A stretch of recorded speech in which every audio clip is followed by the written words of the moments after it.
آپ صلی اللہ علیہ وسلم کے وصال کی بات عرض کی تھی کہ سب کی کیا حالت تھی، حضرت عمر رضی اللہ تعالیٰ عنہ کی کیا حالت تھی. پھر جب سب کی یہ حالت دیکھی تو اب تمام لوگ حضرت عمر رضی اللہ تعالیٰ عنہ کو چھوڑ کر صدیق اکبر رضی اللہ عنہ کے پاس جمع ہو گئے، جو حضرت ابوبکر صدیق رضی اللہ تعالیٰ عنہ نے فرمایا تھا. صدیق اکبر رضی اللہ عنہ ممبر نبوی کے جانب بڑھے اور بآواز بلند لوگوں سے کہا خاموش ہو کر بیٹھ جائیں. سب لوگ بیٹھ گئے. حضرت صدیق اکبر رضی اللہ تعالیٰ عنہ نے حمد و ثنا کے بعد یہ خطبہ پڑھا جو سیرت المصطفیٰ صلی اللہ علیہ وسلم جلد نمبر 2 صفحہ نمبر 294 پر لکھا ہے. اما بعد، جو شخص تم میں سے اللہ کی عبادت کرتا تھا سو جان لے کہ تحقیق اللہ زندہ ہے، اس پر موت نہیں آ سکتی. اور اگر بالفرض کوئی شخص محمد صلی اللہ علیہ وسلم کی عبادت کرتا تھا تو جان لے کہ محمد صلی اللہ علیہ وسلم وفات پا گئے، اور نہیں ہے محمد مگر اللہ کے ایک رسول جن سے پہلے اور بھی بہت سے رسول گزر چکے ہیں. سو اگر آپ صلی اللہ علیہ وسلم کا انتقال ہو جائے، یہ قرآن پاک کی آیتوں کا مفہوم، یا آپ شہید ہو جائیں تو کیا تم دین اسلام سے واپس ہو جاؤ گے؟ اور یہ جب یہ کل بھی عرض کیا تھا کہ عہد کے وقت میں جب یہ افواہ اڑی تھی، جب یہ وحی آئی تھی. اور جو شخص دین اسلام سے واپس ہوگا وہ اللہ کو ذرا برابر بھی نقصان نہیں پہنچائے گا، اور اللہ ان قریب شکر گزاروں کو انعام دے گا. اور اللہ تعالیٰ نے اپنے نبی صلی اللہ علیہ وسلم کو مخاطب بنا کر یہ کہا ہے کہ بے شک آپ مرنے والے ہیں اور یہ سب لوگ بھی مرنے والے ہیں، سب چیز فنا ہونے والی ہے، صرف اللہ تعالیٰ کی ذات بابرکت باقی رہے گی، ہر نفس موت کا مزہ چکھے گا. قرآن پاک کی آیت کا وہاں پر ترجمہ ہے یہ.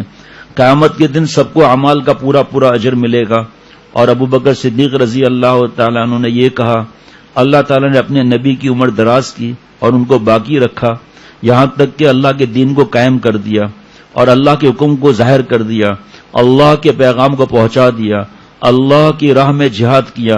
پھر اللہ تعالیٰ نے آپ کو اپنے پاس بلا لیا اور رسول اللہ صلی اللہ علیہ وسلم تم کو ایک سیدھے اور صاف راستے پر چھوڑ کر دنیا سے گئے ہیں. اب جو ہلاک اور گمراہ ہوگا وہ حق واضح ہونے کے بعد گمراہ ہوگا. بس اللہ تعالیٰ جس کا رب ہو تو سمجھ لیجئے کہ اللہ تعالیٰ تو زندہ ہے، اس کو کبھی موت نہیں آ سکتی. اور جو شخص محمد صلی اللہ علیہ وسلم کی عبادت کرتا تھا اور ان کو خدا جانتا تھا تو جان لے کہ اس کا معبود تو ہلاک ہو گیا. پھر اے لوگو اللہ سے ڈرو، اللہ کے دین کو مضبوط پکڑو اور اپنے پروردگار پر بھروسہ رکھو. تحقیق اللہ کا دین قائم اور دائم رہے گا، اللہ کا وعدہ پورا ہو کر رہے گا، اور اللہ اس شخص کا مددگار ہے جو اس کے دین کی مدد کرے. اور اللہ اپنے دین کو عزت اور غلبہ دینے والا ہے، اور اللہ کی کتاب ہمارے درمیان موجود ہے، وہی نور ہدایت اور شفائے دل ہے. اسی کے ذریعے اللہ تعالیٰ نے محمد صلی اللہ علیہ وسلم کو راستہ بتلایا، اور اس میں اللہ کی حلال و حرام کردہ چیزوں کا ذکر ہے. خدا کی قسم ہمیں اس شخص کی ذرہ برابر پرواہ نہیں جو ہم پر فوج کشی کرے. یہ باغیوں اور مرتدین کی طرف اشارہ تھا. تحقیق اللہ کی تلواریں جو ہمارے ہاتھوں میں ہیں وہ اس کے دشمنوں پر برستی ہوئی، اس کے دشمنوں پر ستی ہوئی ہیں. وہ تلواریں ہم نے ابھی تک ہاتھ سے رکھی نہیں، اور خدا کی قسم اپنے مخالف سے اب بھی اسی طرح جہاد کریں گے جیسا آپ صلی اللہ علیہ وسلم کے میت میں کیا کرتے تھے.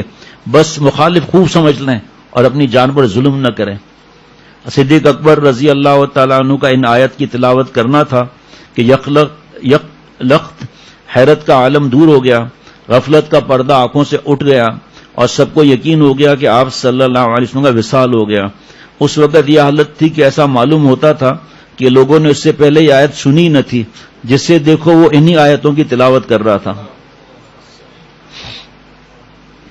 کیا کریں، بہت سی باتیں بتا بھی نہیں سکتے، اور بس اتنا بتا دیتا ہوں.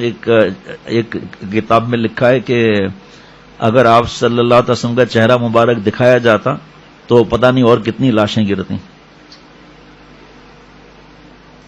اللہ،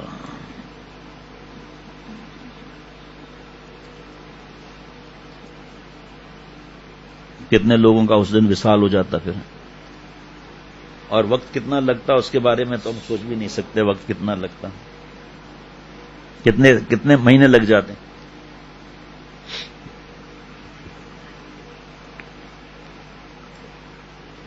شمائل مصطفیٰ صلی اللہ علیہ وسلم. بہت سے لوگ ایسے ہیں جو چاہتے ہیں کہ ہمیں آپ صلی اللہ علیہ وسلم کا حلیہ مبارک بار بار سننے کو ملے اور جو ٹیپ ہوا ہے اس کو بار بار سنیں.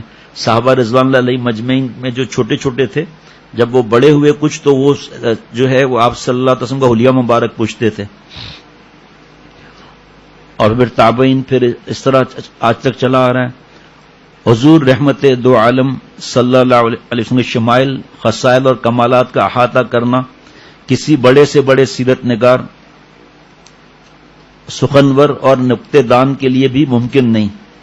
اس باب میں 14 صدیوں سے لکھا جا رہا ہے اور تا قیامت یہ سلسلہ جاری رہے گا مگر رسول اللہ صلی اللہ علیہ وسلم کی خوبیوں کا شمار نہیں ہو سکے گا. یہاں ہم اس بارے میں اپنی عاجزی اور تہی دامنی کا اعتراف کرتے ہوئے انتہائی اختصار کے ساتھ کتب حدیث اور سیرت کی سیپیوں سے چند سچے موتی پیش کر رہے ہیں. حلیہ مبارک حضرت ہند بن ابی حالہ رضی اللہ عنہ نے نبی کریم صلی اللہ علیہ وسلم کا حلیہ مبارک کا ذکر کرتے ہوئے فرمایا آپ صلی اللہ علیہ وسلم کا کتنے چھوٹے عمر کے ہیں انہوں نے یاد کر لیا حلیہ. ابھی نہیں پہلے کا ابھی بھی کوئی یاد کرنے والے ہوں گے. رسول اللہ صلی اللہ علیہ وسلم کا چہرہ مبارک مائع بدر کی طرح چمکتا تھا. آپ صلی اللہ علیہ وسلم کا قد مبارک بالکل متوسط قد والے آدمی سے کس قدر طویل تھا. موبائل رکھا ہے نا اپنے پاس لیکن زیادہ لمبے قد والے سے پست تھا. سر مبارک اعتدال کے ساتھ بڑا تھا. بال مبارک کسی قدر بل کھائے ہوئے تھے. اگر بسہولت مانگ نکل آتی تو نکال لیتے تھے اور اگر کسی وجہ سے بسہولت نہ نکلتی تو اس وقت نہ نکالتے. کسی دوسرے وقت جب کنگھی وغیرہ موجود ہوتی تو نکال لیتے. جس زمانے میں حضور صلی اللہ علیہ وسلم کے بال مبارک زیادہ ہوتے تو کان کی لو سے متجاوز ہو جاتے تھے. رنگ مبارک چمکدار تھا. پیشانی مبارک کشادہ تھی. ابرو خمدار باریک اور گنجان تھے. ایسا لگتا ہے پہلی دفعہ پڑھ رہے ہیں جی. دونوں ابرو جدا جدا تھے, ملے ہوئے نہ تھے. ان دونوں کے درمیان ایک رگ تھی جو غصے کے وقت ابھر جاتی تھی. ناک مبارک بلندی مائل تھی. اس پر ایک چمک اور نور تھا. ابتدا میں دیکھنے والا آپ صلی اللہ علیہ وسلم کو بڑی ناک والا سمجھتا لیکن غور سے دیکھنے سے معلوم ہوتا کہ حسن اور چمک کی وجہ سے بلند لگتی ہے ورنہ زیادہ بلند نہیں ہے. داڑھی مبارک بھرپور اور گنجان بالوں کی تھی اور آنکھ مبارک کی پتلی نہایت سیاہ تھی. رخسار مبارک ہموار ہلکے تھے. دہن مبارک اعتدال کے ساتھ فراخ تھا یعنی تنگ منہ نہ تھا. آپ صلی اللہ علیہ وسلم کے دندان مبارک باریک آبدار تھے اور ان میں سامنے کے دانتوں میں ذرا ذرا سا فصل بھی تھا. آپ کو یاد ہوگا کہ اس سے جو ہے وہ نور پھوٹتا رہتا تھا. گردن مبارک ایسی خوبصورت اور باریک تھی جیسے کہ مورتی کی گردن صاف اور شفاف تراشی ہوئی ہوتی ہے اور رنگ میں چاندی جیسی صاف اور خوبصورت تھی. رسول اللہ صلی اللہ علیہ وسلم کے سب اعضاء نہایت معتدل اور پر گوشتی اور بدن گھٹا ہوا تھا. حضرت حسان بن ثابت رضی اللہ تعالیٰ عنہ فرماتے ہیں کہ اللہ تعالیٰ نے آپ کو ایسا بنایا گویا جیسا آپ ہی چاہتے تھے ویسا بنا دیا. پیٹ اور سینہ مبارک ہموار تھا لیکن سینہ فراخ اور چوڑا تھا. آپ صلی اللہ علیہ وسلم کے دونوں کاندھوں کے درمیان قدرے زیادہ فاصلہ تھا. جوڑوں کی ہڈیاں قوی اور کلاں تھیں جو قوت کی دلیل ہوتی ہے. کپڑا اتارنے کی حالت میں آپ کا بدن مبارک روشن چمکدار نظر آتا تھا. ناف اور سینے کے درمیان ایک لکیر کی طرح سے بالوں کی باریک دھاری تھی. اس لکیر کے علاوہ دونوں چھاتیوں اور شکم مبارک بالوں سے خالی تھا. البتہ دونوں بازوؤں اور کندھوں اور سینے مبارک کے بالائی حصے پر بال تھے. رسول اللہ صلی اللہ علیہ وسلم کی کلائیاں دراز تھیں اور ہتھیلی فراخ. نیز ہتھیلیاں اور دونوں قدم گداز اور پرگوشت تھے. ہاتھ پاؤں کی انگلیاں تناسب کے ساتھ لمبی تھیں. رسول اللہ صلی اللہ علیہ وسلم کے تلوے قدرے گہرے تھے اور قدم ہموار تھے کہ پانی کے صاف ستھرا ہونے اور ان کی ملامت کی وجہ سے ان پر ٹھہرتا نہ تھا, فوراً ڈھلک جاتا تھا. جب رسول اللہ صلی اللہ علیہ وسلم چلتے تو قوت سے قدم اٹھاتے اور آگے جھک کر تشریف لے جاتے. قدم زمین پر آہستہ پڑتا, زور سے نہ پڑتا تھا. حضور صلی اللہ علیہ وسلم تیز رفتار تھے. ذرا کشادہ قدم رکھتے تھے، چھوٹے چھوٹے قدم نہیں رکھتے تھے. جب چلتے تو ایسا معلوم ہوتا گویا پستی میں اتر رہے ہوں. جس کسی طرف توجہ فرماتے تو پورے بدن سے بھر کر توجہ فرماتے. رسول اللہ صلی اللہ علیہ وسلم کی نظر نیچی رہتی تھی، نگاہ بنسبت آسمان کے زمین کی طرف زیادہ رہتی تھی. عادت شریفہ عموماً گوشہ چشم سے دیکھنے کی تھی، یعنی حیا کی وجہ سے آنکھوں میں آنکھیں ڈال کر نہیں دیکھتے تھے. چلنے میں صحابہ کو اپنے آگے کر دیتے اور خود پیچھے رہ جاتے تھے، جس سے ملتے سلام کرنے میں خود ابتدا فرماتے. حضرت علی رضی اللہ تعالیٰ عنہ فرماتے ہیں رسول اللہ صلی اللہ علیہ وسلم سب سے زیادہ فراخ دل، کشادہ قلب، راست گفتار، نرم طبیعت، معاشرت اور معاملات میں نہایت درجہ کریم تھے. جو پہلی بار آپ کو دیکھتا وہ معروب ہو جاتا اور آپ صلی اللہ علیہ وسلم کی صحبت میں رہتا اور جان پہچان ہوتی تو آپ صلی اللہ تعالی وسلم پر فریفتہ اور دلدادہ ہو جاتا. آپ صلی اللہ علیہ وسلم کا ذکر خیر کرنے والا کہتا ہے کہ نہ آپ صلی اللہ علیہ وسلم سے قبل میں نے آپ صلی اللہ علیہ وسلم جیسا کوئی شخص دیکھا، نہ آپ صلی اللہ علیہ وسلم کے بعد صلی اللہ علیہ وسلم. ہند بنت ابی حالہ رضی اللہ عنہ فرماتے ہیں رسول اللہ صلی اللہ علیہ وسلم خود بھی بہت باوقار اور شان و شوکت کے حامل تھے اور دوسرے کی نگاہ میں بھی نہایت پرشکوہ. آپ کا روئے انور 14ویں رات کے چاند کی طرح دمکتا تھا. برہ بن عازب رضی اللہ عنہ فرماتے ہیں رسول اللہ صلی اللہ علیہ وسلم میانہ قامت تھے. میں نے آپ صلی اللہ علیہ وسلم کو ایک مرتبہ سرخ قبا میں دیکھا. آپ صلی اللہ علیہ وسلم سے زیادہ حسین کوئی شخص میں نے کبھی نہیں دیکھی، شخصیت ایسی.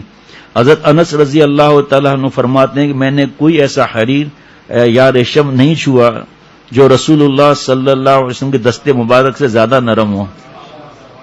میں نے عنبر اور مشک یا کوئی بھی ایسی چیز نہیں سونگی جس کی خوشبو آپ صلی اللہ علیہ وسلم کے پسینے کے مہک سے بہتر ہو.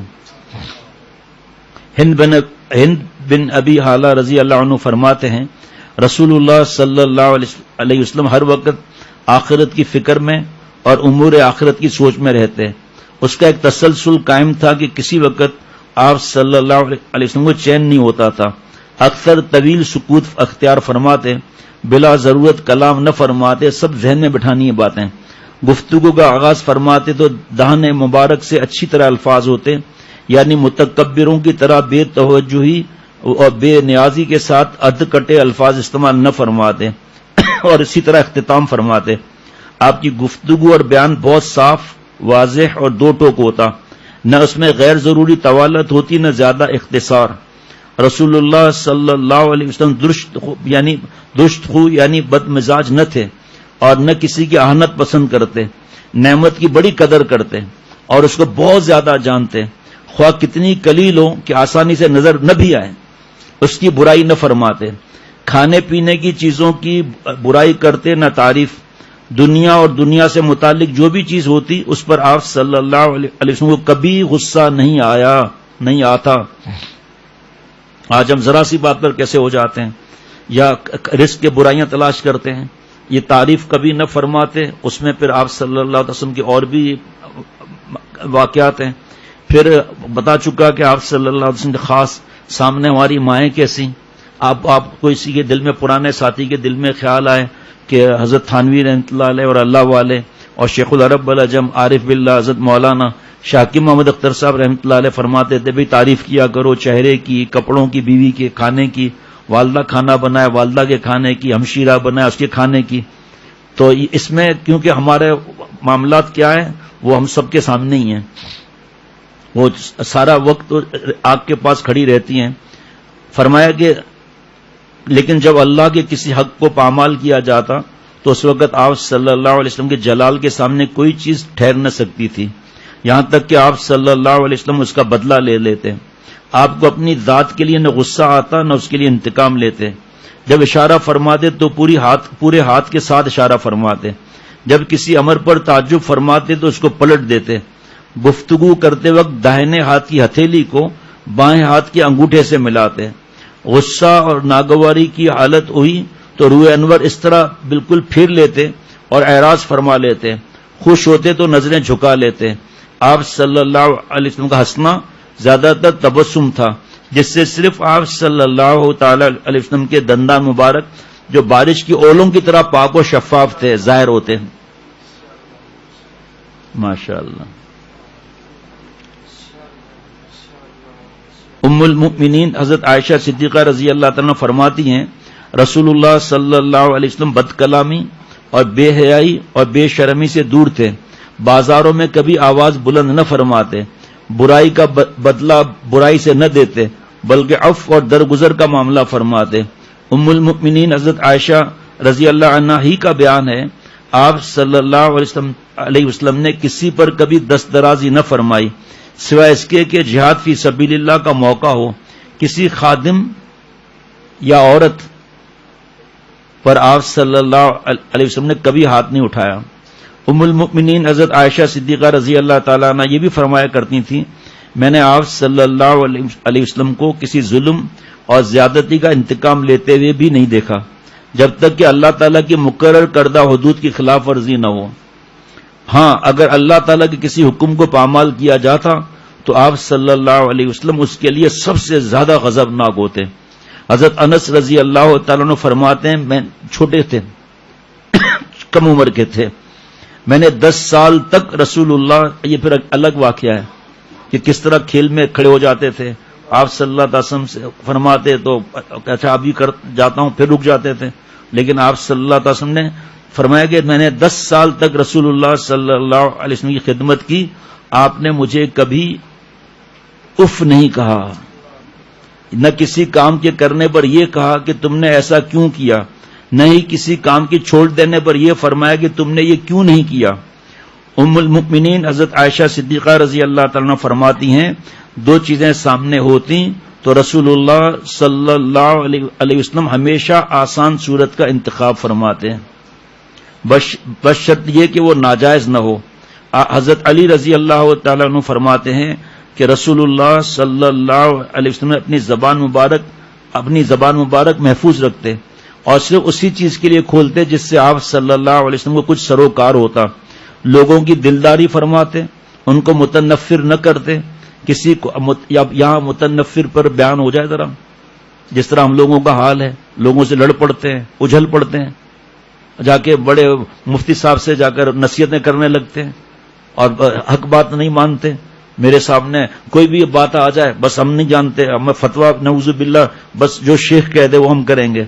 اور بیوی کو مارنا, بیان نہ سننے دینا, کتابیں نہ پڑھنے دینا دین کی, اور اس پر جو ہے نا اب ظاہری بات ہے لوگ کہیں گے بھائی یہ ان سے تعلق, اسی طرح اور دین کی باتوں کے بارے میں ایسی باتیں اپنی طرف سے بول دینا یا جھوٹا وعدہ کرنا یا دھوکہ دینا, ملاوٹ کرنا, تو لوگ کیا کہیں گے بھائی یہ داڑھی ہے, نماز پڑھتے ہیں, بیان کرتے ہیں کہ یہ آفال ہے.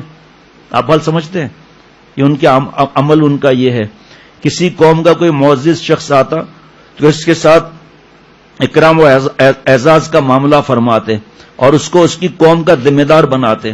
لوگوں کے بارے میں محتاط تبصرہ کرتے بغیر اس کے کہ اپنی بشاشت اور اخلاق سے ان کو محروم فرمائیں. اپنے اصحاب کی حالات کی برابر خبر رکھتے, لوگوں سے لوگوں کے معاملات کے بارے میں دریافت کرتے رہتے, اچھی بات کی اچھائی بیان کرتے اور اس کو قوت پہنچاتے, بری بات کی برائی کرتے اس کو کمزور کرتے. دیکھیں قوم کے ساتھ اب کوئی سمجھتے نہیں ہم لوگ اس بات کو, یا اس کو کیوں چائے پلائی, اس کو کیوں تکیہ دیا, اس کو کیوں کرسی دی, اس کو کیوں قریب بلایا, اس کو کھانے کے لیے کیوں روکا, دوسرے کو اٹھا کر وہاں کیوں بھیج دیا. کیا جواب دے گا آدمی اس بات کا؟ آپ کا معاملہ معتدل اور یکساں تھا, اس میں تغیر اور تبدل نہیں ہوتا تھا. آپ کسی بات سے غفلت نہ فرماتے تھے اس خدشے سے کہ کہیں دوسرے لوگ بھی غافل ہونے لگیں اور اکتا جائیں. رسول اللہ صلی اللہ علیہ وسلم کے پاس ہر حال کے مطابق ضروری بندوبست ہوتا تھا. نہ حق کے معاملے میں کوتاہی فرماتے نہ حد سے آگے بڑھتے. آپ صلی اللہ علیہ وسلم کے قریب جو لوگ رہتے تھے وہ سب سے اچھے اور منتخب ہوتے تھے. آپ کی نگاہ میں سب سے زیادہ افضل وہ تھا جس کی خیر خواہی اور اخلاق عام ہو. سب سے زیادہ قدر و منزلت اس کی تھی جو غم خواری, ہمدردی, دوسروں کی مدد اور معاونت میں سب سے آگے ہو. حضرت علی رضی اللہ تعالیٰ عنہ حضور صلی اللہ علیہ وسلم کی مجلس کا حسن و جمال اپنی فصیح اور بلیغ عبارت میں یوں فرماتے ہیں. بیٹا تو الگ تھی نا پوٹا مٹھا تو ہاتھے چین بیٹا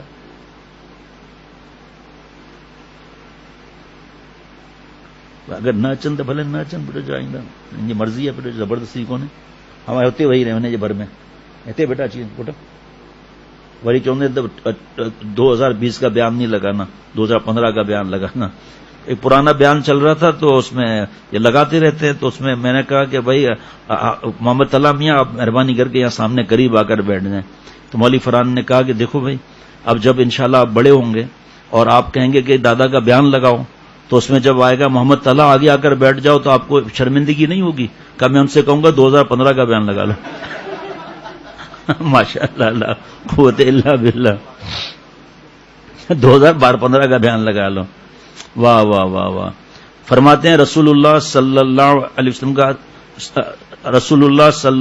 علیہ وسلم اللہ کا ذکر کرتے ہوئے کھڑے ہوتے اور اللہ کا ذکر کرتے ہوئے بیٹھتے کہیں تشریف لے جاتے تو جہاں مجلس ختم ہوتی وہیں تشریف رکھتے اور اس کا حکم بھی فرماتے اپنے حاضرین مجلس اور ہم نشینوں میں ہر شخص کو اپنی توجہ اور التفات میں پورا حصہ دیتے آپ کا ہر شریک مجلس یہ سمجھتا تھا کہ اس سے بڑھ کر آپ صلی اللہ علیہ وسلم کی نگاہ میں کوئی اور ہے ہی نہیں شیخ العرب والعجم عارف اللہ حضرت مولانا شاکر محمد اختر صاحب رحمۃ اللہ علیہ کا یہی معاملہ ہوتا ہے حضرت سب سے زیادہ مجھ سے محبت فرماتے ہیں اچھا جی اگر کوئی شخص آپ صلی اللہ علیہ وسلم کو کسی غرض سے بٹھا لیتا یا کسی ضرورت میں آپ صلی اللہ علیہ وسلم سے گفتگو کرتا تو نہایت صبر اور سکون سے اس کی پوری بات سنتے یہاں تک کہ وہ خود ہی اپنی پوری بات کر کے رخصت ہوتا اگر کوئی شخص آپ صلی اللہ علیہ وسلم سے کچھ سوال کرتا کچھ مدد چاہتا تو بلا اس کی ضرورت پوری کیے واپس نہ فرماتے یہاں تک کہ قرضہ لے کر بھی لوگوں کی مدد کی آپ صلی اللہ علیہ وسلم نے یا کم از کم نرم اور شیریں لہجے میں جواب دیتے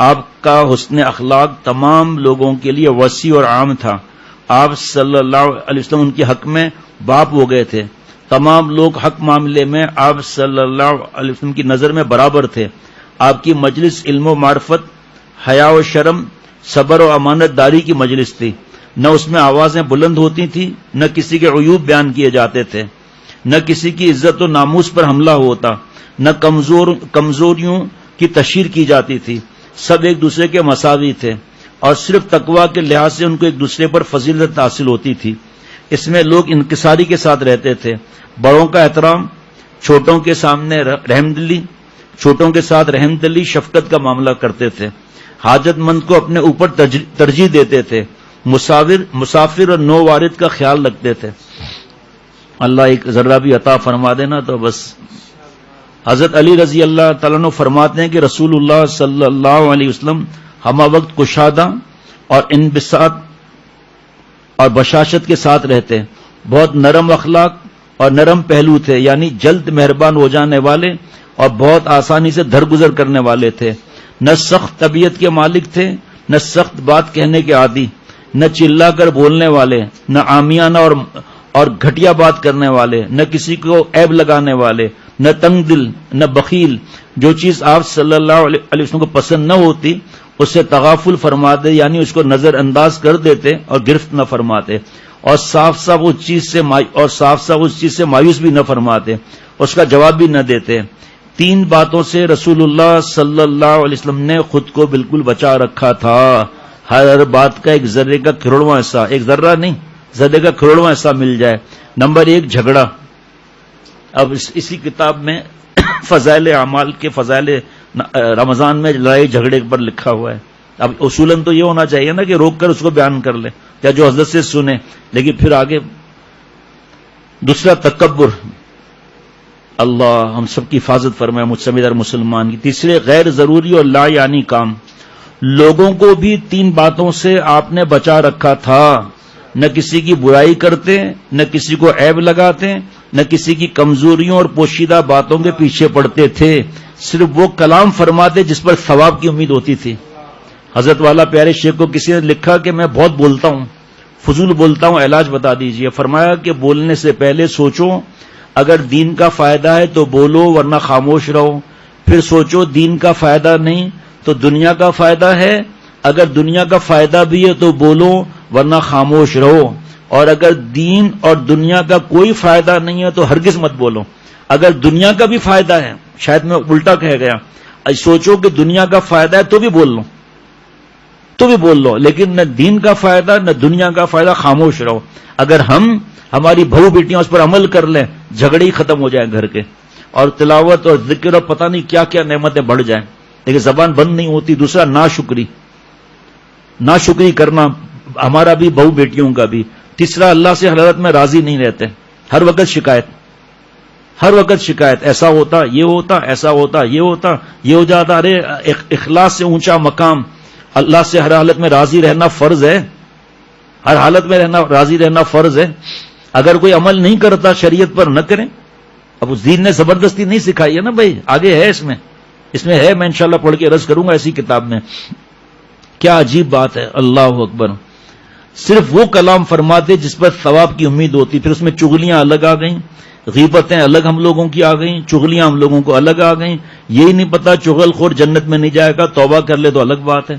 چغلی کہتے ہیں ادھر کی بات ادھر کرنا، یہ بچپن سے سنتے ہوئے آ رہے تھے، ابھی سنا کہ چغلی کا مطلب یہ ہے کہ ادھر کی بات ادھر کر کے آپس میں لڑانا اور ان کو الگ کر کے خوش ہونا کہ ان کو الگ کر دیا، آپس میں لڑائی کرا دی۔ اللہ بچائے۔ اب فائدہ ان کو ہوتا ہے جو علماء سے کوئی مشورہ پوچھیں، جو حکم ہے لبیک۔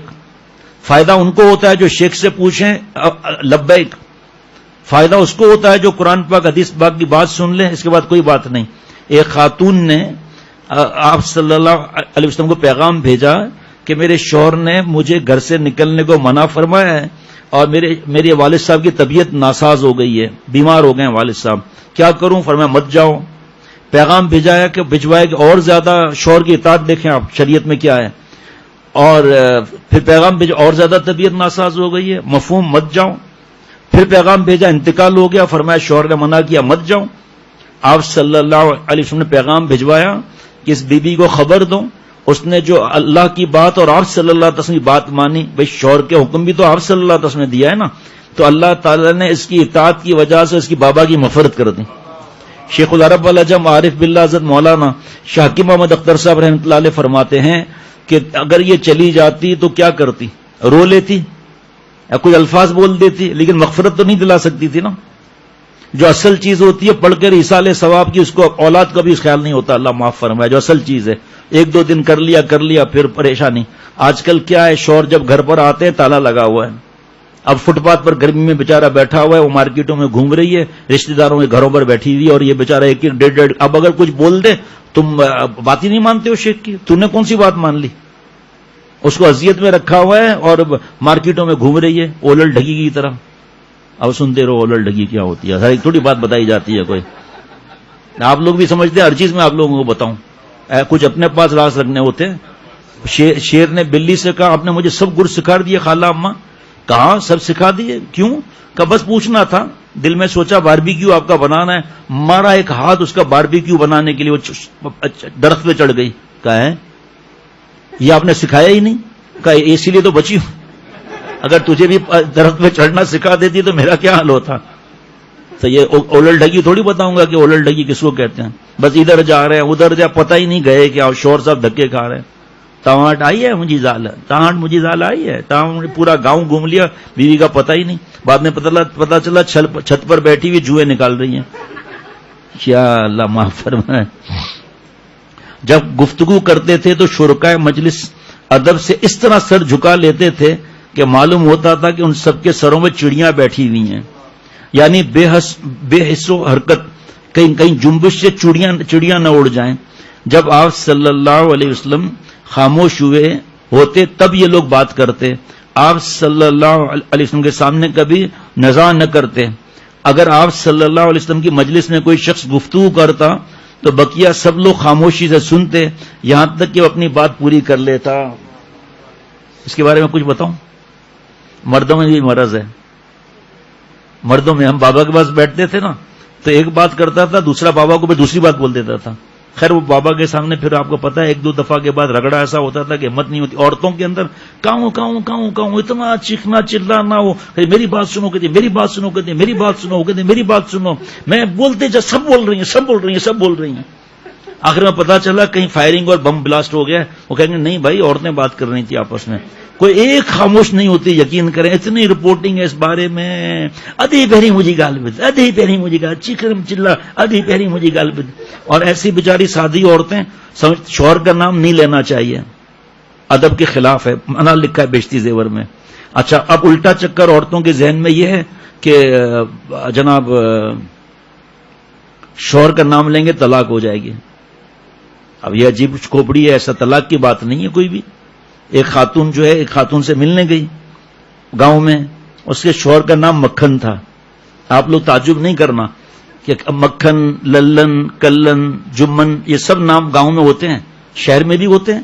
مکھن، اس نے سہیلی کو لسی پیش کی اور اس پہ مکھن تیر رہا تھا گلاس کے اندر، تو اس نے کہا دی، کیونکہ اس کو پتا تھا نام لیں گے تو طلاق نہ ہو جائے، کہا دی چھائے، اور شوہر کا نام مکھن کیسے لے؟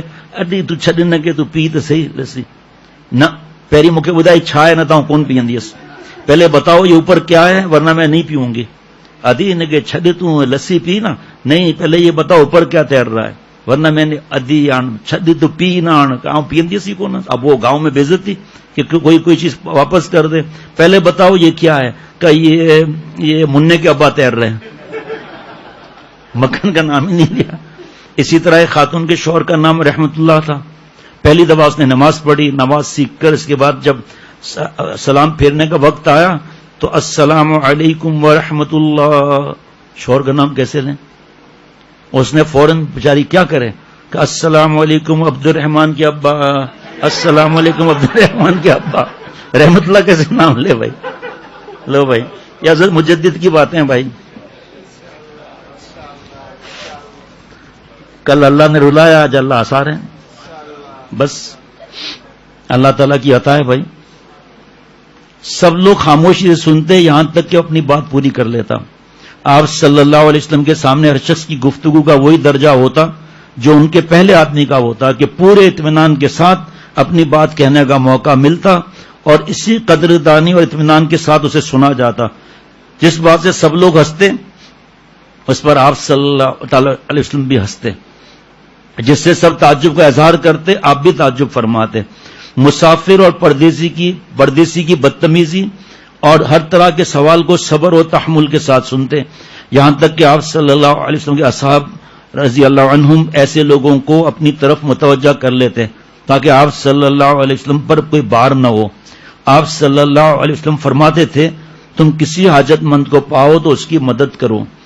یہ پیشہ ور کی بات نہیں ہو رہی، رسول اللہ صلی اللہ علیہ وسلم مداح و تعریف اس شخص کی قبول فرماتے جو حد اعتدال میں رہتا ہو، یہ نہیں کہ شیخ کیا وارے میرے شیخ، وارے میرے شیخ، میں نے ایسا دیکھا ویسا دیکھا، آپ اس طرح بیچارے کو سیڑھیوں پر چڑھا دیا، 100 سیڑھی چڑھ پڑا، آخر میں سیڑھی نکال دی اور شیخ چاروں شانے چت گرا ہوا ہے۔ ایسا چڑھائیں گے، اللہ معاف فرمائے، آپ جیسا کوئی بھی نہیں ہے، میرا شیخ سب سے زیادہ افضل ہے۔ حضرت فرماتے پکڑ ہو جائے گی۔ تمہیں کیسے معلوم ہوا؟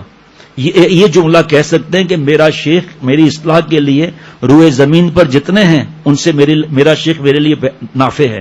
یہ نہیں کہہ سکتے کہ میرا شیخ سب سے افضل ہے، پکڑ ہو جائے گی۔ اللہ کو معلوم ہے کون کیا ہے کون کیا نہیں ہے۔ کوئی کسی بستی میں بیچارہ گاؤں والا پھٹے ہوئے کپڑے پہنا ہوا ہے، اللہ کے نزدیک سب سے زیادہ وہ پھر فرض واجب سنت موقعہ کر رہا ہے، اللہ کو ناراض نہیں کر رہا، اخلاص اس کا پتہ نہیں کیا۔ تو دیکھو آپ صلی اللہ علیہ وسلم فرماتے ہیں کسی کی گفتگو کے دوران کلام نہ فرماتے اور اس کی بات کبھی نہ کاٹتے۔ ہاں اگر وہ حد سے بڑھنے لگتا تو اس کو منع فرما دیتے یا مجلس سے اٹھ کر اس کی بات قطع فرما دیتے ہیں۔ مجلس سے اٹھ کر بیماروں کی عیادت کل انشاءاللہ تعالی، ابھی اور سنتیں بھی ہیں اخلاق مبارک کل کس لیے کہ حضرت شاہ عبد المتین صاحب دامت برکاتہم لسان اختر ثانی، حضرت پیارے شیخ، انہوں نے فرمایا کہ دل میں آ رہا ہے کہ درود شریف کی ان حالات میں کثرت کر دی جائے، تو اس کے بارے میں ہمیشہ کی طرح بتا رہا ہوں۔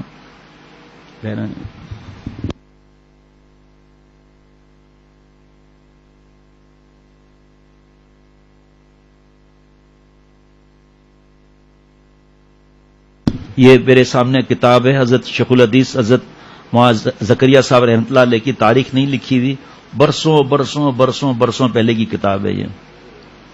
پتہ نہیں آج کل ملتی بھی ہے نہیں ملتی، اتنا بہترین چھپائی اور یہ سب ماشاء اللہ۔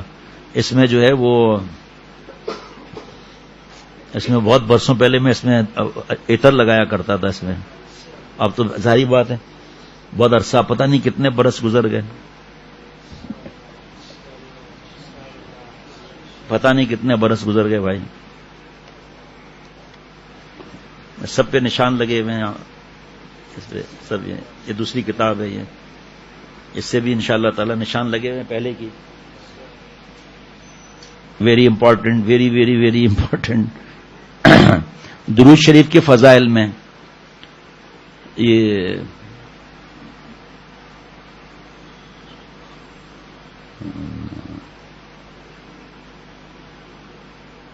اس میں سب سے اہم اور سب سے مقدم تو خود حق تعالی شانہ جل جلالہ عما نوالہ کا پاک ارشاد اور حکم ہے. چنانچہ قرآن پاک میں ارشاد ہے ان اللہ و ملائکتہ یصلون علی النبی یا ایھا الذین آمنوا صلوا علیہ وسلموا تسلیما. پارہ 22 رکوع 3. اور ترجمہ کس کا ہے پتہ ہے؟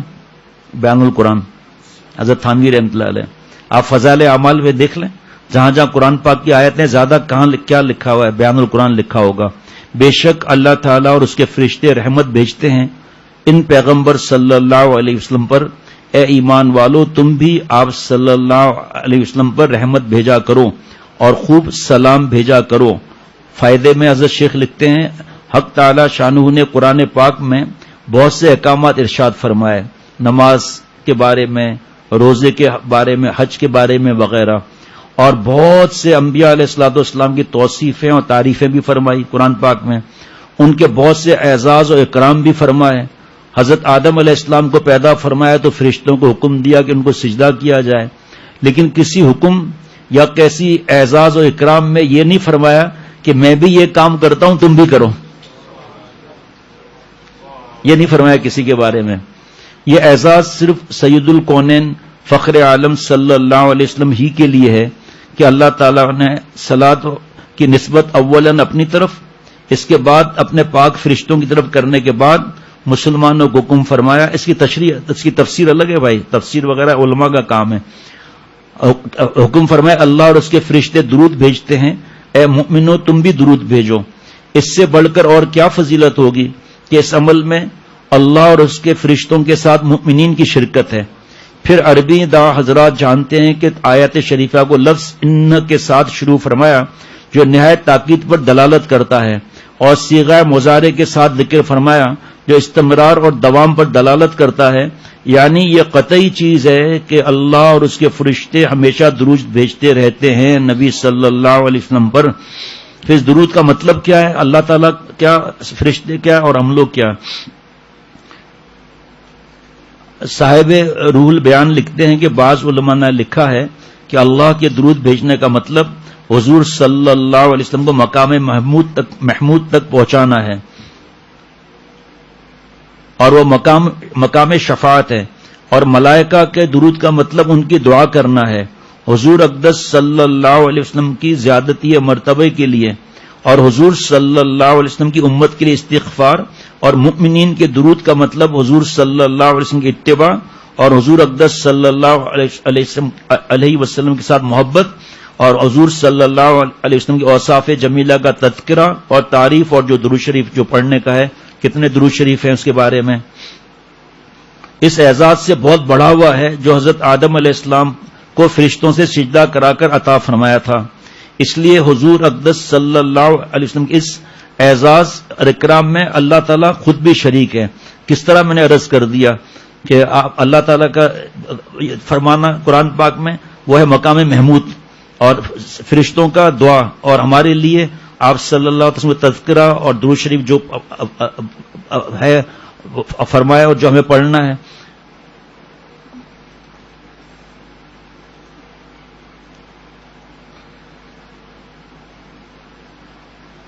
اسی طرح یہاں بھی اللہ تعالیٰ بھی نبی کریم صلی اللہ علیہ وسلم پر صلوات بھیجتا ہے، یعنی رحمت اور شفقت کے ساتھ آپ کی ثنا اور اعزاز اور اکرام کرتا ہے. اور فرشتے بھی بھیجتے ہیں، مگر ہر ایک کی صلوات اور رحمت و تکریم اپنے شان اور مرتبے کے موافق ہوگی. آپ کے مومنین کو حکم کہ تم بھی صلوات اور رحمت بھیجو. تو کل جو ہے وہ آج صبح یا کل مفتی نعیم صاحب نے بتایا کہ حضرت پیارے شیخ موجودہ جن کے احسان تلے بال بال دبا ہوا لسان اختر ثانی حضرت شاہ عبد المتین صاحب دامت برکاتہم نے فرمایا کہ ابھی میری کل بات نہیں ہوئی تھی حضرت سے، مزید فرمایا کہ دل میں آ رہا ہے کہ درود شریف کی کثرت کی جائے. اب جہاں آپ صلی اللہ علیہ وسلم کا تذکرہ ہوتا تھا، نشر الطیب جب لکھی گئی تو حضرت تھانوی رحمۃ اللہ نے فرمایا کہ وہاں تعاون آیا ہوا تھا، لیکن میں نے دیکھا کہ جب میں لکھتا ہوں نشر الطیب آپ صلی اللہ علیہ وسلم کے ذکر مبارک کو، تو اس دن اموات نہیں ہوتی ہمارے قصبے میں، کسی دن اور کام میں لگ جاتا تھا تو اموات ہوتی تھی. پھر دل میں آیا کہ آپ صلی اللہ علیہ وسلم کے ذکر مبارک کی برکتیں ہیں، تو پھر جب تک لکھتا ہی چلا گیا ایک موت بھی نہیں ہوئی ماشاءاللہ. ہمارے حضرت والا کے پاس بھی روزانہ دوپہر میں قیلولے سے پہلے اور رات میں سونے سے پہلے حضرت والا کے پاس نشر الطیب پڑھی جاتی تھی. تو اس میں اس سے پہلے بھی میں نے عرض کیا تھا کہ درود شریف پڑھنا اپنی زبان کو آپ صلی اللہ علیہ وسلم کے تذکرے سے، اور 10 نیکیاں بڑھیں گی، 10 درجات بلند ہوں گے اور 10 گناہ جھڑیں گے. یہ ایسی عبادت حضرت فرماتے تھے کہ حضرت پھول پوری رحمۃ اللہ علیہ فرماتے تھے کہ یہ ایسا ذکر ہے، ایسی عبادت ہے درود شریف کی کہ ایک ہی وقت میں اللہ تعالیٰ اور آپ صلی اللہ علیہ وسلم کا نام مبارک آتا ہے ایک ہی میں. فرمایا ایسا ہی ہے جیسے دونوں ہاتھوں میں 2 لڈو، دونوں ہاتھوں میں 2 لڈو. فرمایا تو یہ اس کو کیوں چھوڑیں. اور حضرت عمر رضی اللہ تعالیٰ عنہ فرماتے تھے کہ دعا میں مفہوم اول آخر ضرور شریف پڑھ لیا کرو کیونکہ وہ 100% قبول ہے. تو حضرت فرماتے تھے کہ اس کا یہ دیکھو کہ ایسا نہیں ہو سکتا کہ اللہ تعالیٰ اول درود شریف قبول فرمائے، آخر میں درود شریف جو ہے وہ قبول فرمائے، بیچ کی دعا نکال کر پھینک دیں. فرمایا حضرت پھول پوری رحمۃ اللہ علیہ شعر پڑھا کرتے تھے، یا رب تو کریم ہے وہ رسول تو کریم، صد شکر میان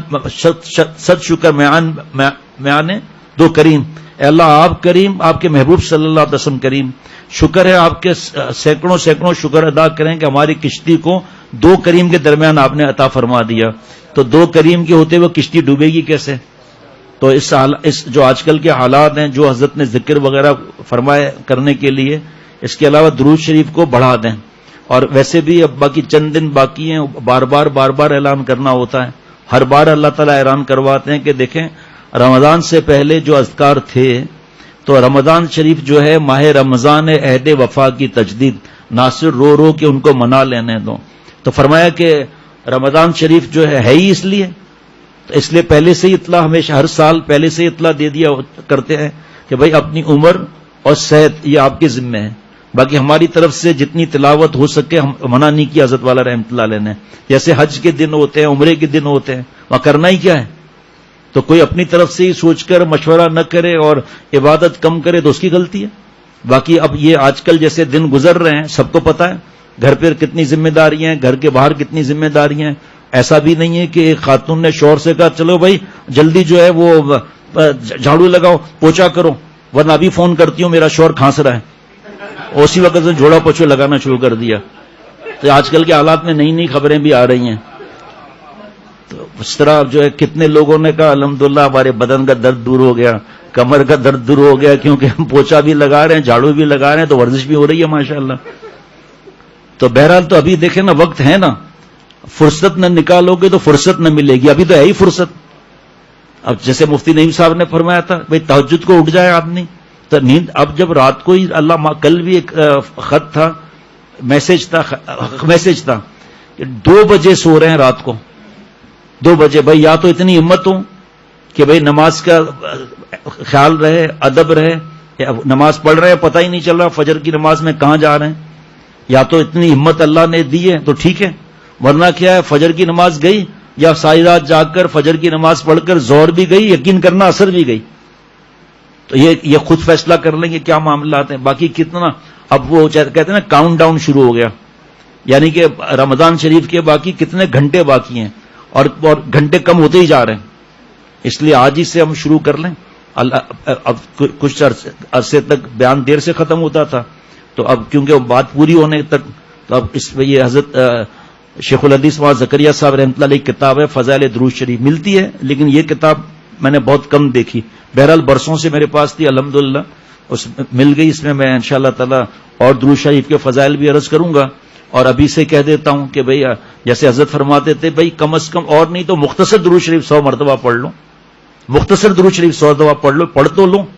اور پھر اس پہ الگ نصیحتیں ہیں کہ جس کی زبان پر اللہ تعالیٰ کا نام ہو، تلاوت ہو، ذکر ہو، دعائیں ہوں، نیکی کی باتیں ہوں، اور جس کی زبان پر آپ صلی اللہ علیہ وسلم کے تذکرے ہوں، درود شریف ہو، اس زبان کو ہم غیبت سے، بدگمانیوں سے، طنز سے، اس چیز سے ہم خراب کر رہے ہیں، اس کا احساس ہی نہیں ہوتا.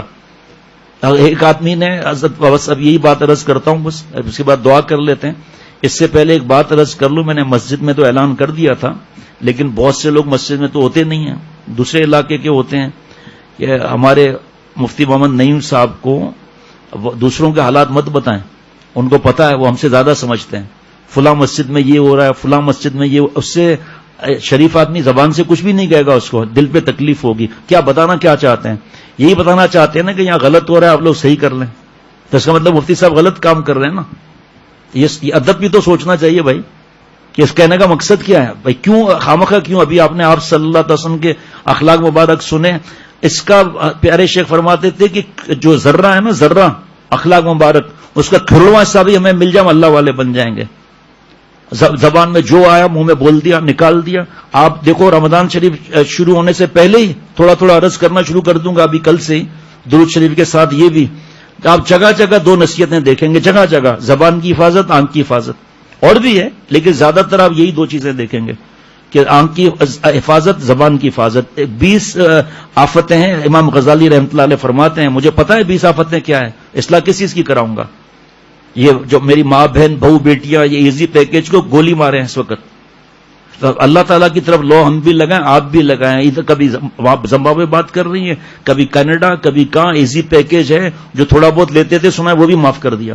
اور رات کو 2-2 3-3 بج رہے ہیں، نہ بچوں کی خدمت کی فکر. لات فون میں بات کر رہی ہیں، بچے کو لات مار دی. کیوں؟ وہ بات صحیح نہیں کرنے دے رہا. بعد میں بتائیں گے، پہلے نہیں پوچھیں گے. اسی طرح شوہر کے حقوق کے واجبہ، ماں باپ بوڑھے ہوں یا نہ ہوں، اور ساس سسر، بھائی بہن، وہ اسی میں لگے ہوئے ہیں. کیا تلاوت ہوگی، کیا ذکر ہوگا. کئی برسوں سے رمضان میں یہی دیکھتے ہوئے آ رہے ہیں کہ آخری دنوں میں یا عید کے بعد خطہ آتا ہے، میں نے رمضان اپنا جو ہے وہ وقت میں نے ضائع کر دیا اپنا، یہ موبائل کے چکر اور ان چکروں میں، دعوتوں میں. 2-3 واقعات ایسے ہوئے ہیں جس میں ایک ہی بتا دیتا ہوں کہ میری ماں کو میرے باپ نے مارا.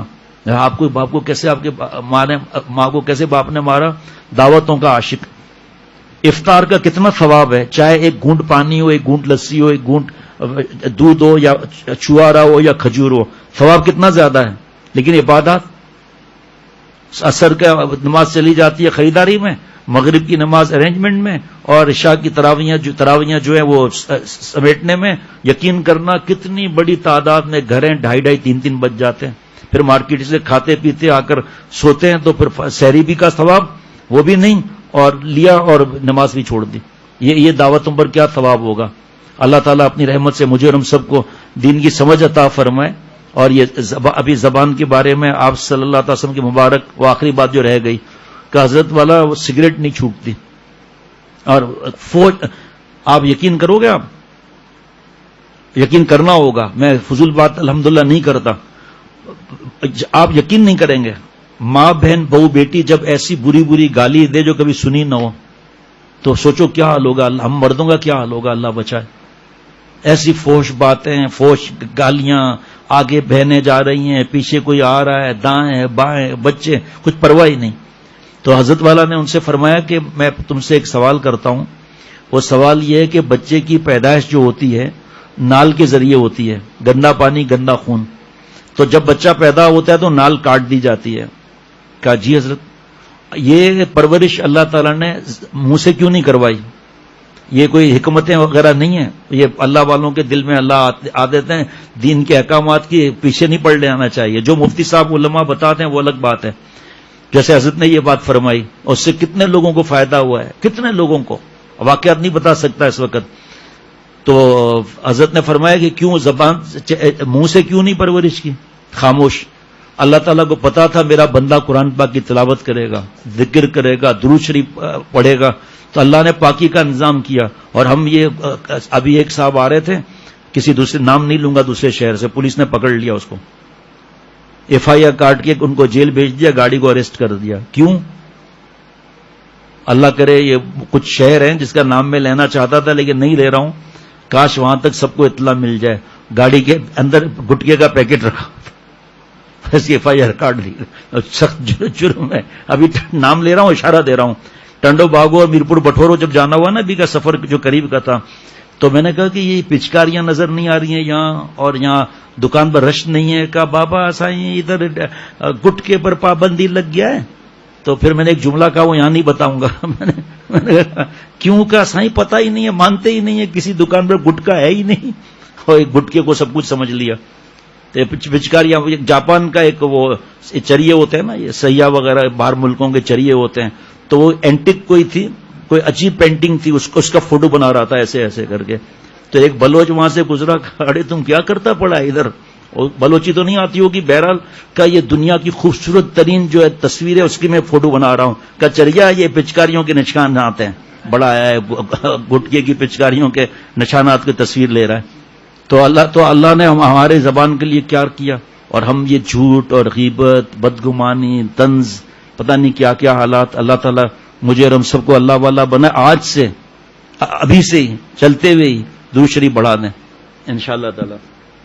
میں مفتی نعیم صاحب کی بات یاد آئی، مفتی نعیم صاحب سامنے بیٹھے بھی ہوئے تو بات بھی یاد آ گئی اچانک ابھی، کہ آپ صلی اللہ تعالی وسلم کی درود شریف پڑھنے والی یہ ایسی عبادت ہے کہ فرمایا کہ ایک فرشتوں کی جماعت کتنی ہوگی، ایک بہت بڑی جماعت، اور بھی فرشتے ہیں اپنے اپنے کام میں لگے ہوئے ہیں، لیکن یہ خاص جو درود شریف پڑھتا ہے اس کا نام لے کر آپ صلی اللہ علیہ وسلم تک پہنچا دیتے ہیں. آپ صلی اللہ علیہ وسلم کتنا خوش ہوں گے بھائی. اور پھر کوئی حق بھی ادا نہیں کر سکتا، بس اس میں اعتدال کا حضرت نے بھی بار بار فرمایا. لیکن یہ نہیں ہے کہ ہم کھانے پینے میں اتنا لگے ہوئے ہیں. اور ابھی دیکھیں آج کل کے خواتین کا بھی یقین کریں، متھا ہی پتہ نہیں کیسا ہے، سب کا جائز کرنا جائز نہیں. شوہر سے بیوی کہہ رہی ہے تم کھاتے بہت زیادہ ہو، تم کھاتے بہت زیادہ ہو، اس وجہ سے میرا وقت بھی ضائع ہوتا ہے اور گھر کا پانی بھی ختم ہو جاتا ہے. یہ تو شکر ہے جھگڑا نہیں ہوا، یعنی کہ میں زیادہ پکاتی ہوں تو وقت ضائع ہوتا ہے، پانی کیوں ضائع ہوتا ہے وہ میں نہیں بول سکتا. لیکن آپ بتاؤ یہ اخلاق ہے، یہ کوئی مزاح ہے کیا کوئی؟ ہے بھائی اس کا آسان طریقہ حضرت نے فرمایا کہ کھاتے کھاتے ایک وقت ذہن میں آتا ہے کہ ذہن میں ایک بات آتی ہے کھاؤں یا نہ کھاؤں، فرمایا اس وقت ایک لقمے کی جگہ ہو گئی چھوڑ دو، میں ختم. ہنسی کی بات یاد آ رہی ہے، کل سنوں گا انشاءاللہ تعالی، یاد رہتا ہوں. جو ایک صاحب نے بیان کیا تھا، مسجد پہ قبضہ کیا ہوا تھا، تو مسجد میں بیان کیا کہ بھائی دیکھو کھانے کا 3 حصہ بننا چاہیے، ایک کھانے کا، دوسرا ہوا کا، تیسرا پانی کا. کینیڈا سے فیملی آئی ہوئی تھی، اس نے بلا لیا ان کو، بھائی یہ تو بڑے اچھا آدمی ہے، 20 روٹیاں رکھی اور گھر کا سامان سب ہوتا ہے نا، سب آدمی میزبان کے سامنے رکھ دیتا ہے، مہمان کے سامنے. ایک بچے نے ماں سے پوچھا اماں زیادہ تر جو ہمارے گھر میں اب تک آیا 2 روٹیاں کھاتا ہے، آپ 3 کیوں رکھتی ہیں؟ کہا بیٹا یہ تیسری روٹی ہماری عزت ہے، کوئی آ گیا، کوئی مہمان کوئی بیٹھا ہے سامنے، اس جیسا کوئی مہمان آ گیا ہوگا، اس نے تیسری روٹی جیسے ہی اٹھائی، اس نے بچے نے چیخ ماری اماں اماں یہ مہمان ہماری عزت پہ ہاتھ ڈال رہا ہے. تیسری روٹی تھی نا، تو جناب اس نے جو ہے وہ کھایا، وہ سب ہضم کر گیا. تو بچہ بھاگا ہوا اماں کے پاس گیا، اماں یہ تو سبھی کھا گیا. کہا خاموش ہو جا، تمہیں بھی کھا جائے گا، اپنے ابا کو بلاؤ. کہا یہ تو آپ نے کہا تھا کہ یہ آدمی ایسا اچھا ہے اور اس نے 3 بتائیں. وہ انہوں نے کہا کہ بھائی دیکھو کھانا اپنے حساب سے کھانا چاہیے، پانی اپنی جگہ خود بنا لے گا، لوڈ آئے گا تو ہوا خود ہی نکل جائے گی. یہ صحیح تھوڑی ہے، اللہ نے دیا ہے، اور بس جب دل میں خیال ہے کہ اب مزید کھاؤں یا نہ کھاؤں، بس اب ہو گیا یہ. اللہ تعالیٰ ہم سب کو اپنا خاص تعلق نصیب فرمائے، جس فرما کر اولیاء صدیقین کی آخری سرحد تک پہنچائے. اللہ خوشیاں عطا فرمائے اور غم سے بچائے. یہ اللہ تعالیٰ ذکر کا، بیان کرنے کا، سننے کا میں بھی سن رہا ہوں، اللہ توفیق عطا فرما رہے ہیں. تو ہمارا فرض ہے کہ ہم یہ گناہوں کو جان لڑا کر چھوڑ دیں. رمضان سے کسی نے کہا حضرت والا شیطان کو تو زنجیروں میں باندھ کے غرق کر دیا جاتا ہے، پھر یہ گناہ کیوں ہوتے ہیں؟ فرمایا 11 مہینوں کی گناہوں کی نحوست کی عادت کی وجہ سے. اور شیطان قید ہوا ہے، نفس تھوڑی قید ہوا ہے، نفس کو تو کمزور کیا جائے گا. اللہ تعالیٰ اپنی رحمت سے میری اور ہر مسلمان کی عمر میں برکت عطا فرمائے اور رمضان شریف کی نعمت سے اللہ مالا مال فرمائے. ابھی سے تیاری کرنی ہوتی ہے، یعنی کہ حضرت تھانوی رحمۃ اللہ علیہ کی کتاب میں لکھا ہے کہ جتنے بکھیڑے ہیں، جو کام ایسے بکھیڑے جتنے، ان کو پورا کر لو تاکہ رمضان شریف میں وہ نہ جانا پڑے. اب یہ دیکھیں یہ اردو کا لکھا ہے.